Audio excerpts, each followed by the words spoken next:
Hello, everyone.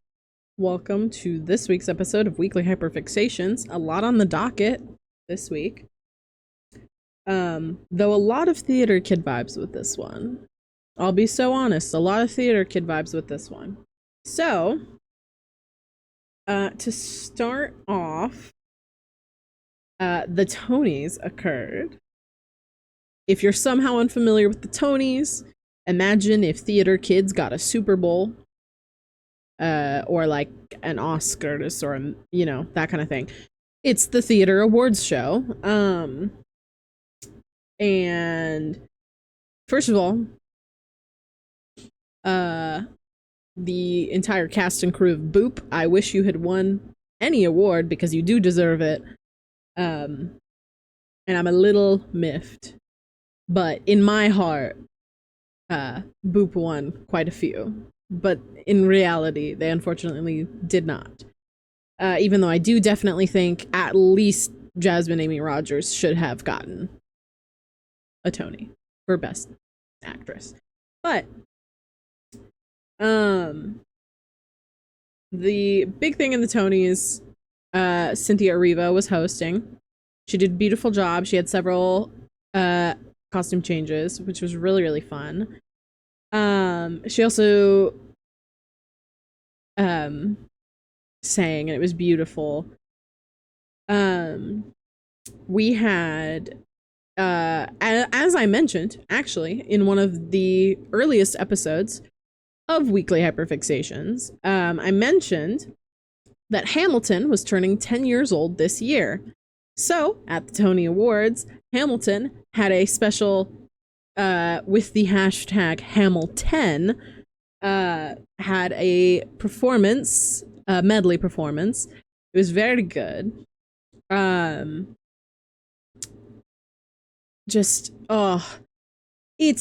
so surreal to me that it's been 10 years because that also puts a hard marker on how long I've known some people, because Hamilten was a defining moment for that friend group, because I was, let's see, 2015, so I was in 8th grade going into freshman year when this came out. So like, yeah, just starting high school. But their performance was beautiful. They even had I can't remember her name all of a sudden. The woman that is the bullet, who's now like extremely, hold on. She went on to be a Disney princess. So, what is her name? Ariana DeBose. She returned to do the bullet again, which was beautiful. Also, just the beautiful theming of King George wearing red, and the entire cast wearing mourning black. Was just all the symbolism in that performance, and the fact that they had such a large medley performance. It was just beautiful. And it means a lot in this day and age. So that was beautiful to see. Let's see here. The Nintendo Switch 2 came out. A GameStop in Long Island, New York. GameStop in Long Island, New York. For some reason, an employee stapled receipts onto the boxes and punctured a good amount of Nintendo Switch screens. And I mean punctured. So anyone who got one of those won't be able to get a replacement for a couple weeks. So, oh man.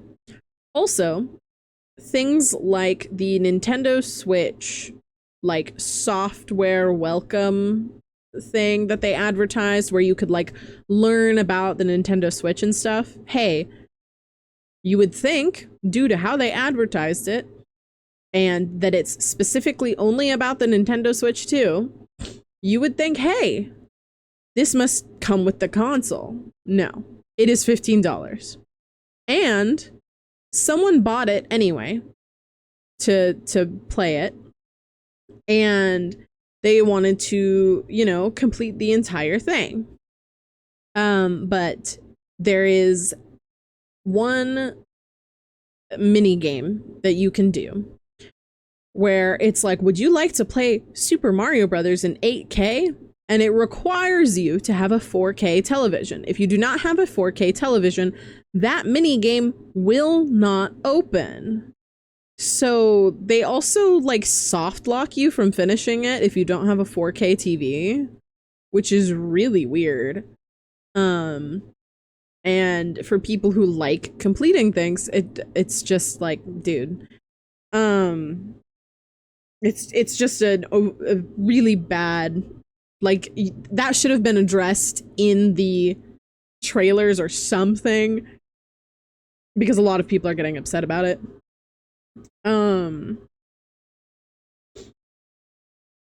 In similar gaming news, Splatoon. Crazy. Splatoon announced a spin-off game called Splatoon Raiders, and it features the okay, I'm going to explain it to the best of my ability because I do not play Splatoon. So to my knowledge, there was some sort of like band competition where different like in-game bands did like a little battle of the bands thing, and the team that lost or whatever, they are the team that you do that is with you for Splatoon Raiders, and it's the first spin-off game for Splatoon, which is really interesting. Also, there is going to be an update to Splatoon 3. And I did see someone make a joke that this means that we can get an update to Animal Crossing, which I laughed really hard at. But considering the new software, there may be an update to Animal Crossing. So I don't know. Or to considering the hardware update of there's now a Nintendo Switch 2, there could be an Animal Crossing update. Goodness. Okay. Next up, I'm a big enjoyer of the Snapcube Fandub series, specifically the Sonic Riders one, because my favorite Sonic characters are Jetstorm and Wave.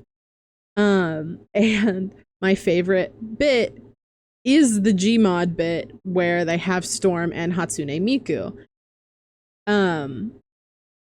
You may be familiar with the audio of I Can't See the End of the Horizon. Hatsune Miku. Great news. Sonic Crossworlds announced 3 or 4 characters that are going to be included in Sonic Crossworlds. We've got Minecraft Steve, and by association, Minecraft Alex and the Minecraft Creeper. The guy from Yakuza, Joker from Persona, and Hatsune Miku. So we get Storm and Miku in the same game? I'm so excited. So that's really silly goofy. We're gonna transition into some more serious topics this week via something that does technically involve both gaming and politics. I don't particularly like discussing politics on Weekly Hyperfixations, but this is the kind of issue that you can't really ignore. And it does affect literally the world at this point. So, you know. But to preface the unfun political talk section, we can meet in the middle conveniently. There is a new Congressional Creators Caucus that is being instated into the United States government at Congress. The leader and heads of this Congressional Creators Caucus, that's the name, is, in fact, MatPat and his wife, Steph. They're both heading the charge for this Congressional Creators Caucus. I'm not even kidding. MatPat and the government. I'm not even kidding. I'm not even kidding. This is also so important because he, in one of the speeches he gave about it, he discussed a little bit of, you know, protections against AI and things pertaining to the fact that the creator space is ever changing and the government is not as steeped in that as creators are. So it's a way to kind of bridge the knowledge gap that Congress has in that department. So that's really good. This is a piece of international news. The Freedom Flotilla that had several people from several different countries. The most well-known being Greta Thunberg from Sweden. They were all arrested and detained. And I believe under half of them have been deported out of Israel, even though they were not in Israel. They were on international waters. But some of them have been deported and have signed the paperwork to leave, including Greta Thunberg. But some people are still detained in Israel, including a parliament member for the EU. So there's a lot going on there. I'm not entirely sure how things are going, but that's what's happening. And it's really not even like that country isn't even trying to hide that they're doing things they're not supposed to anymore. At one point, they were trying to convince people that, oh, we're not doing that, or, oh, we did that in self-defense. They're not even trying to hide it anymore. They're not even trying to put up a front with it. It was a boat full of people who had 0 weapons on them. On the entire ship, 0 weapons. On international waters, not on the land of any country in particular. They're not even trying to hide it anymore, that they're doing shitty things. Not even shitty, absolutely deplorable, honestly. Let's see. We're getting a sneak peek as to what martial law in the United States looks like. With teams deploying in Seattle, Chicago, New York City, Philadelphia, and West Virginia. Or not West Virginia, North Virginia. And seeing all of these very large cities have teams deployed. First of all, a reminder to all of our troops, regardless of what kind of troop you are, Marines, Air Force, Navy, military, National Guard, any of that, you need to remember that in the Nuremberg trials, saying I was just following orders was labeled as indefensible, as in that alibi is not, that does not fly in court. You cannot just say, I was following orders. That simply does not fly. Especially with a lot of the actual military and actually with all of you, all of any branch of the military or the National Guard, your contract is to defend the Constitution and the American people. None of what is being asked of your demographic fits under those categories. It's literally against both of those things. So following orders would be directly defying your oath anyway. Grow a spine. For the love of God, grow a spine. All right? Okay. That has gotten us through that. Again, my apologies for such a tonal shift. I could talk about what's going on in LA all I want. But you know, people have been like in terms of news channels and in terms of like newspapers and a lot of news channels, a lot of people in this country are under the impression that LA is on fire. It's not. It's really not. I've seen hundreds of videos of people protesting. I've seen hundreds of videos of people protesting through the night. And they are all just chilling. They are just walking around with like a flag or a sign or just them walking around. None of that is violent. However, we've seen video footage of police damaging their own car windows on purpose, so it looks like someone else did it. We've seen police forces on horseback purposefully trampling both individuals and cars. Literally earlier today saw a video of someone whose back dash cam captured a mounted police officer purposefully running their horse into the vehicle, followed by that same person sharing a video of their back windshield being busted in from it.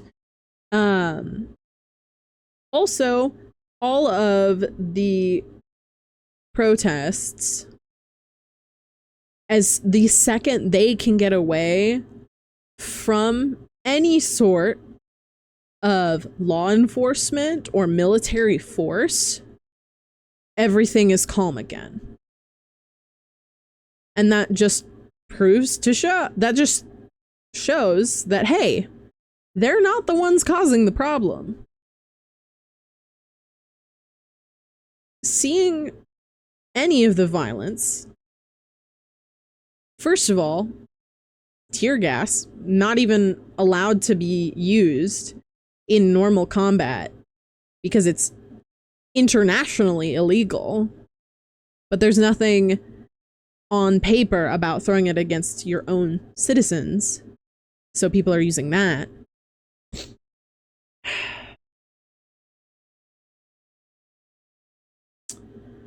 Also, just seeing a foreign-born reporter shot point blank with rubber bullets, which, by the way, rubber bullets still contain metal, and they can still eliminate a life. But just the very, they're not even trying to hide it. They also, on live television on CNN, they tried to detain and remove the CNN reporters. And when they asked the police why they were being detained, the answer that was given to them on live television was, "We need you to leave because you're with the press." As in, they don't want the press actually covering what's going on. Hey, anyone read 1984? You ever read a dystopian novel? Welcome. It's not a novel anymore. It's not a fiction anymore. On that note, I'm going to relieve everyone, including myself, of talking about that anymore. So, with that, we're going to move on to the pyramid because it's more silly goofy. First up, and a lot of the people on the pyramid this week, our whole bottom row is people from the Tony Awards. They're all Tony Award winners. First up on the pyramid, let me double check the name of this musical. I believe it's maybe... Yes, okay. So first up on the pyramid, and I never thought I would put this particular man on the pyramid, or even mention him literally ever. um on this because Glee was so long ago.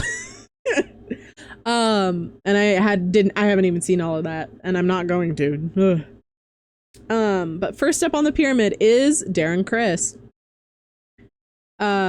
Maybe Happy Ending did win the Tony for Best Musical. The clips I've seen of his performance are really good. And I certainly don't doubt his ability.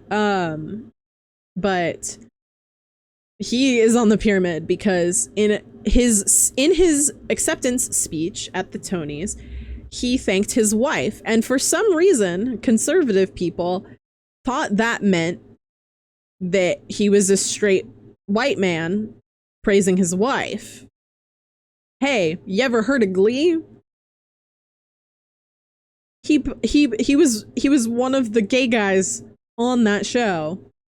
It was a huge deal when he entered the show because then was his character's name Chris, or is that his name? I can't remember.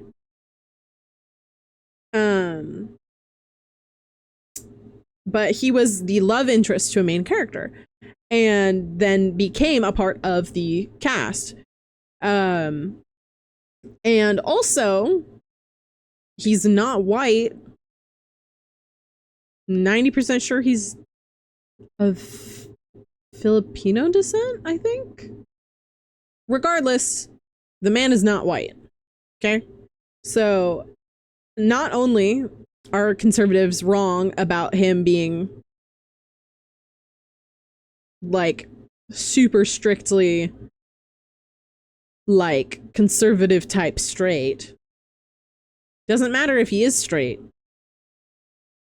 I've seen him in performances where he's in drag. I've seen him in performances where he's gay. Buddy, you missed the mark. A lot of photo shoots of him wearing a dress. Hey, y'all are backing the wrong horse. Just wait till you find out. You know what I mean? And his wife is bisexual. So like they missed the mark so terribly on that one. It's really funny. So Darren Criss did make it to the pyramid. I almost didn't put him on here, but with that added thing of people are just completely like taking his speech at face value and not even like looking up anything he's done outside of this one musical. Y'all need to learn how Google works. Next up on the pyramid is Helen Shen. She is also from Maybe Happy Ending. She's also Maybe Happy from in Maybe Happy Ending with Darren Criss. I love every single clip I've seen of her performance. I'm not very into like the active musical theater world. I'm more of a regular theater kind of person, less of a musical theater kind of person. Which I'm sure at some point I'll be out of my cage and free as a bird with that. But sorry, the way I phrased that kind of ate though. I don't but I really love her performance. The premise of the musical is also really cool, and just seeing that musical win multiple Tonys is crazy. I just love her performance, and I also really love just like her singing voice and just how she handles herself in that role is really cool. And I'm honestly sad I haven't heard of her before. But yeah, Helen Shen is on the pyramid this week. Next up on the pyramid is Cola Scola, who won Tony for the performance in Oh Mary as Mary Todd Lincoln. And also just the dress. Hold on. I want to get pronouns right real quick. Let me just real quick. Okay. I would like... Okay, yes, they. Got it. Okay, so they were wearing this beautiful dress that was an homage to, I believe, a Bernadette Peters look, maybe? And the hair, the dress, everything, it was so beautiful.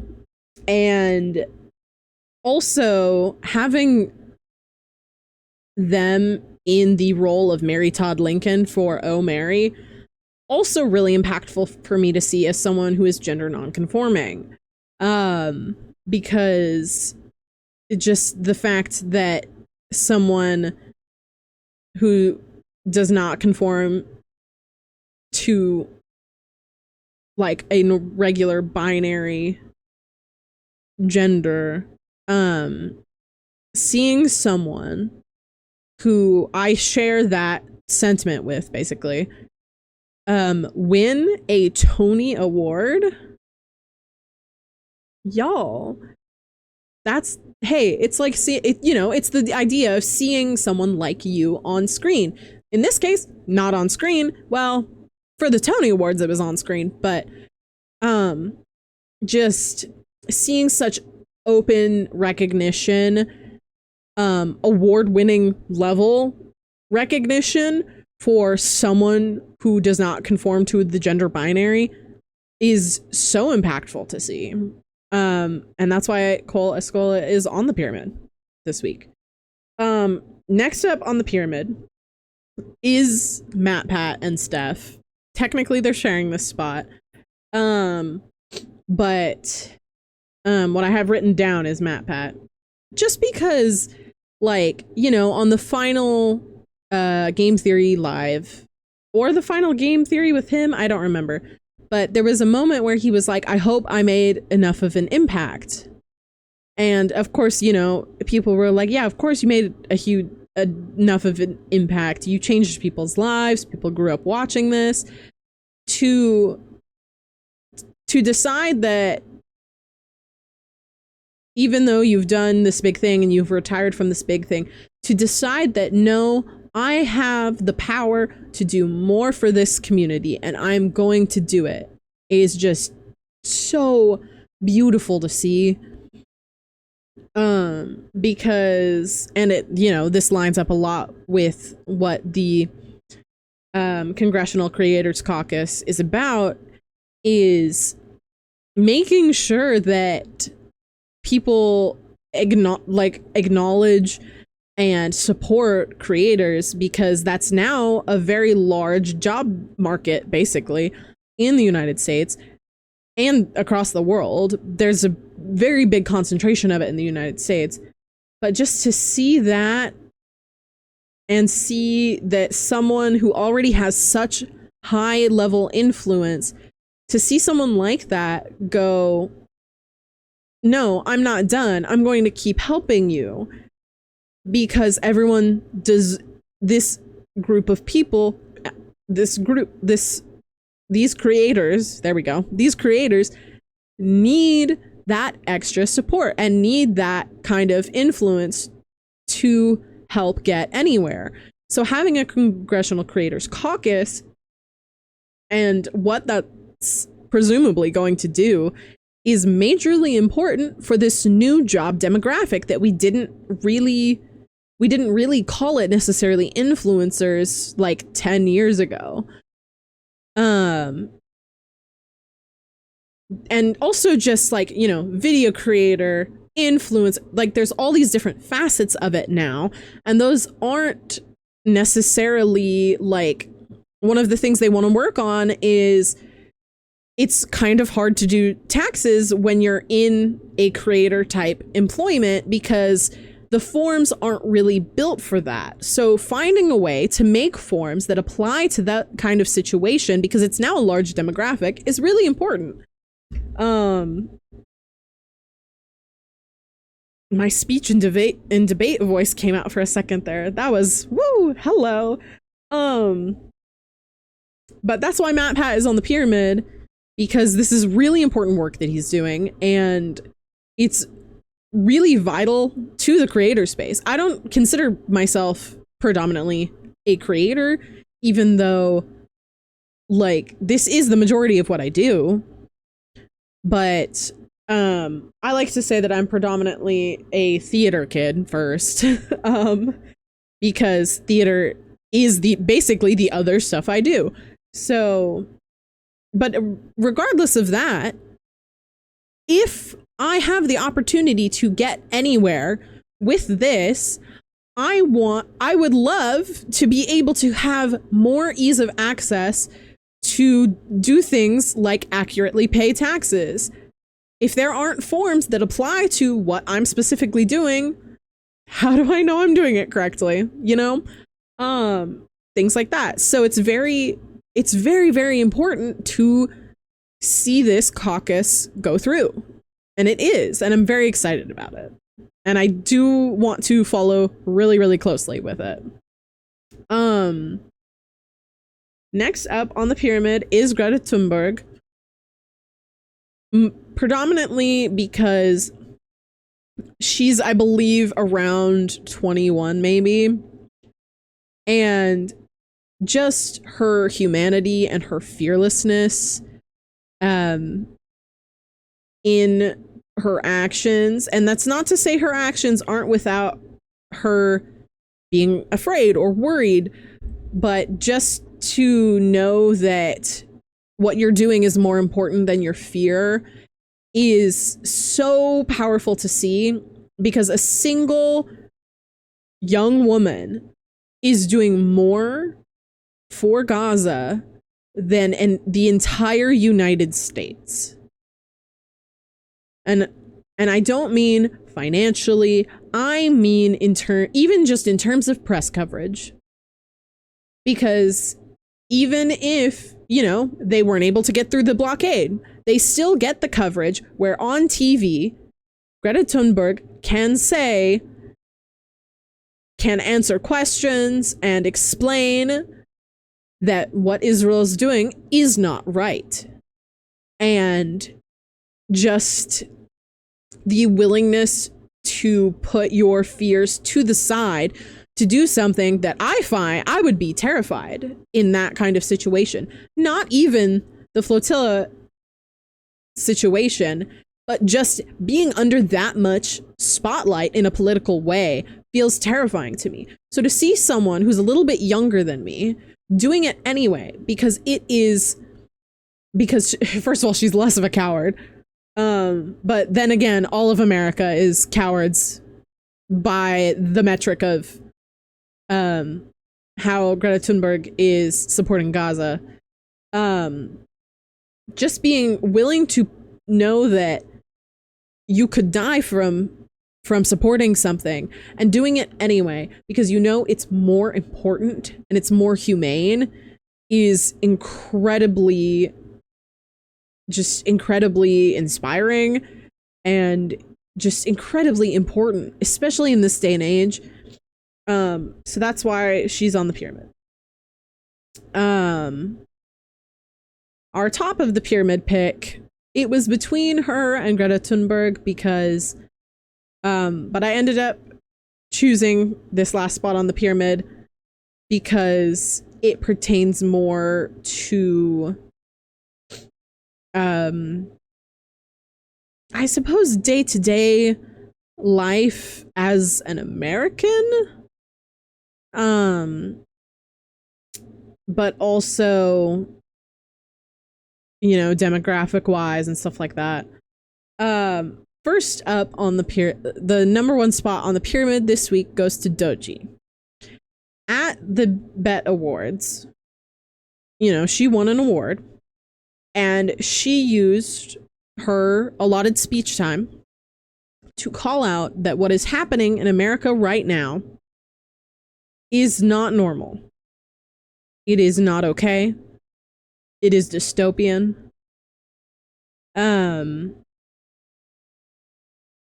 She pointed out, and I'm paraphrasing because I don't have it written in front of me, but she said essentially that y'all need to look at the fact that every single time Americans are using their First Amendment rights, their literal basic rights of free speech, every time they are using their amendment rights, they are being met with military level violence. It doesn't matter what party you say you support. That's not constitutional. That's not correct in any sense of the word. It should be really telling that several countries are putting travel warnings on going to America because they're worried that if any of their citizens vacation in America, they may not come back. So, as a woman who is also Black, it was incredibly brave of Doechii to say that on live television in front of a live audience. I'll be honest, I'm a little worried for her. I'm a little worried for anyone that has spoken out against current America. But she started off that speech with, I know I have to use my platform to acknowledge this. Someone has to. The fact that none of you, no one else in the audience, no one else brought it up. That's exactly why she needs to use her platform. Because people who have an equal or greater platform to her are also not doing anything. So, that's why Doechii's on the pyramid. As you can tell, I'm a bit heated.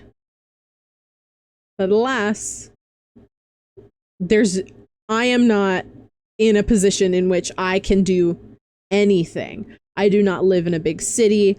I do not have transportation.